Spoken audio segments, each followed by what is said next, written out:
Well, I think let's get real. One of the things that young people want to know and understand is themselves. And so, identity, who am I, is a really critical question.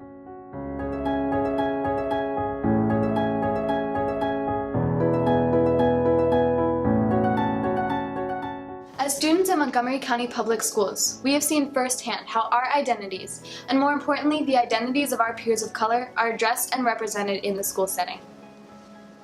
The multiple and intersecting identities of students often have a much greater impact on their educational experience than schools realize. Race, gender, sexuality, and socioeconomic status all have a direct influence on student engagement and their ability to learn in different scenarios. The question now is, to what extent do school systems across America acknowledge these intersecting identities?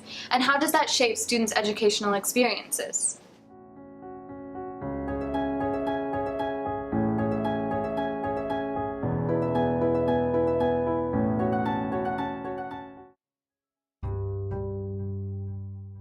Many years ago, I began to use the term intersectionality. When I studied Chicana feminism, I learned the word intersectionality. And it is the idea that social identities, systems of oppression, and group identities intersect to create a whole that is different from the component identities. Various axes of inequality, like race or class or gender or sexuality, don't exist separate and apart from one another, but that they influence one another. And so when we think about trans women of color and the amount of people that are murdered simply because of who they are, if you're not doing intersectionality, then you're part of that violence. One way to ensure that students' identities are represented in an intersectional way is diversity among teachers. So our workforce is not as diverse as our student body, and we are definitely working to try to increase diversity on our staff. In the last 3 years, we've actually seen new teacher hiring for people of color up by 11.5%. And that's a really important step for us as we think about providing students with access to people who look like them. People talk a lot about having role models, and role models are important, but it's role models for everybody, not just for students of color, to see that people from different backgrounds have certain different knowledges that they can impart, and it's not only people who look a certain way who can provide the knowledge. Teachers are in the classroom every day, day in and day out. They're learning, they're seeing some of the best examples of success. Similarly, I think we need to get out of the way and let teachers innovate and lead more than they currently do.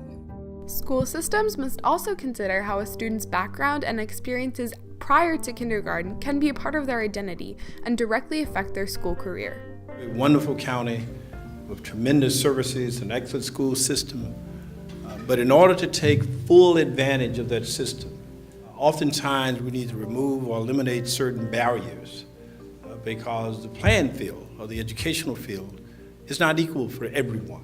One of the biggest differentiators, I think, is because school requires certain kinds of skills, and it rewards certain kinds of skills. It rewards verbal skills, it rewards writing skills, it rewards cooperation, all of those kinds of things.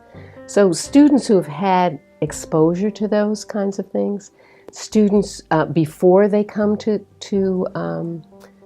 kindergarten, that by the time they come to kindergarten, there can be a big gap. That then affects learning going forward. That was kind of how the Head Start program came into being anyway, was really the idea of giving students who might not have these opportunities within their family, opportunities to start learning early. The people closest to the problem are the best positioned to solve for them. Communities need to lead, and we need to get out of the way.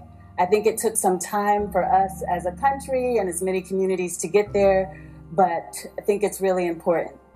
Some argue that all students should be treated equally and be provided with the same resources. In reality, schools must consider that students' intersecting identities change how they are affected by different issues and necessitate a more personal educational experience. At least like a kind of primer in race, class, gender should be required for everyone, because no matter what kind of work you go into, understanding how different identifying factors impact people and their past and also their sort of life outcomes, you could pretty much imagine how that would be important to like every field of study, right? I think when you combine the learning that you have with the experience that you have, it leads to different kinds of questions. It leads to thinking about things in different ways. And I think if you make both life experience legitimate, a legitimate area for people to talk about, as well as kind of the material that's in the book or the material that's been in other books, then you have an opportunity for really a rich dialogue, and students can learn a lot from that, and they can learn a lot from each other.